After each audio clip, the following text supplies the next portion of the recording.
Hello అండి, hi అండి. ఈరోజు మీకు నిమ్మకాయతో రసం చేసి చూపిస్తున్నాను. దానికి కావాల్సిన పదార్థాలు: ఒక నిమ్మకాయ, కొంచెం పచ్చిమిర్చి, ఎల్లిపాయ, ఒక్క ఉల్లిపాయ కట్ చేసుకున్నాను, కరివేపాకు, ఇంకా ఎండుమిర్చి. ఇప్పుడు దీన్ని పచ్చిమిర్చిని దంచుకుందాం. హలో అండి, హాయ్. ఈరోజు మీకు నిమ్మకాయతో రసం చేసి చూపెడుతున్నాను. చింతపండు పడనోళ్ళు ఉంటారు కదా, చింతపండు తింటే గ్యాస్ ఫామ్ అంటారు కదా, వాళ్ళకి పనికి వస్తుంది ఇది చారు.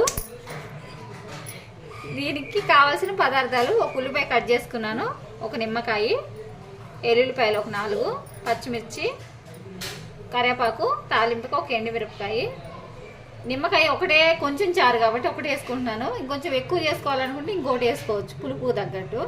ఇప్పుడు దీన్ని దంచుకుంటాను. పచ్చికారం దంచుకోవాలి.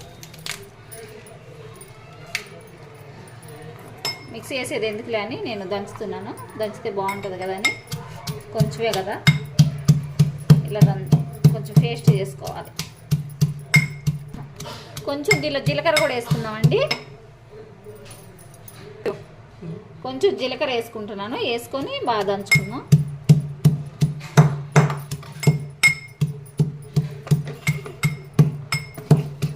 ఇట్లా మంచిగా కొంచెం పేస్ట్ చేసుకుందాం. అవుతుందండి పేస్ట్. కొంచెం ముక్కలు చిన్న ముక్కలుగా కట్ చేసుకున్నాం. మిక్సీలో కొంచెం పడదు కదా, అందుకని నేను రోట్లో నూరుకుంటున్నాను, చిన్న రోట్లో.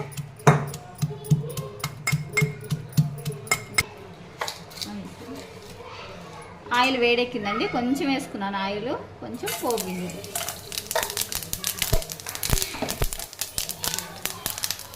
ఇప్పుడు ఎండుమిరపకాయ, ఇందాక చూపించానుగా ఒక ఎండుమిరపకాయ,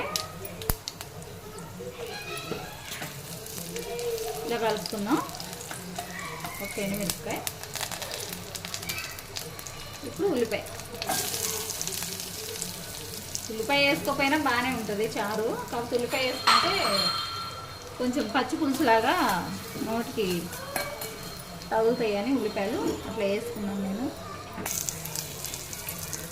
ఇట్లా మంచిగా కలుపుకున్నాం. ఉల్లిపాయ వేసుకొని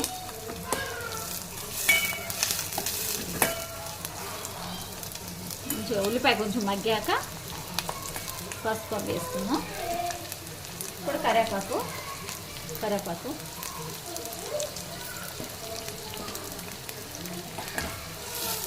కొంచెం కొత్తిమీర కూడా వేసుకోవచ్చు.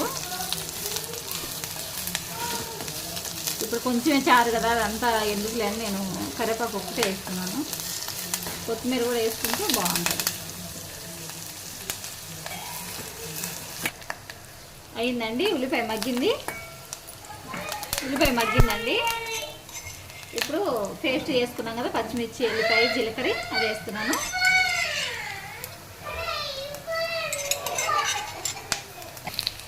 అయిపోయిందండి.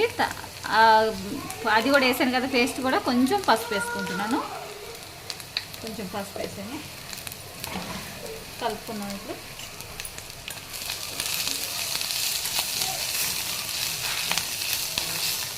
బాగా ఇట్లా కలుపుకున్నాం. పచ్చిమిర్చి పేస్ట్ వేసాను కదా, అందుకని కొంచెం 2 నిమిషాలు కలుపుకున్నాక వాటర్ వేస్తున్నాను. ఒక్క నిమ్మకాయ కదా, ఈ గ్లాస్తో గ్లాసున్నర పోస్తున్నాను.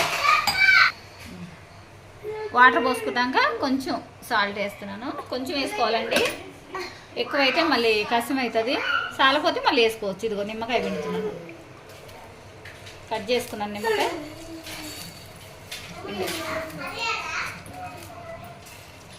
నిమ్మకాయ రసం,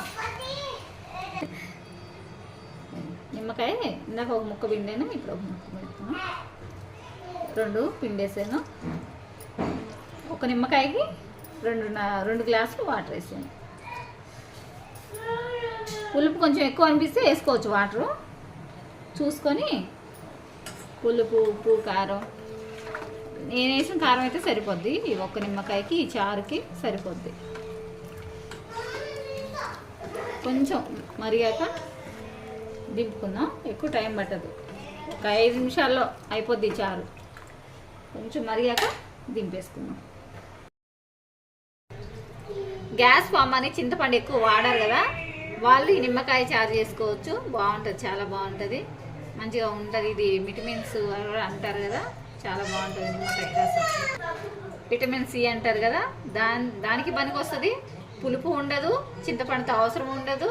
అది కూడా కాక తొందరగా అయిపోతుంది. మనం ఊరి నుంచి వస్తాం గబగబా ఇంత చారు చేసుకొని ఇంత ఆమ్లెట్ వేసుకొని తినేయచ్చు. బాగుంటుందండి, కంపల్సరీ చేసుకొని ట్రై చేయండి.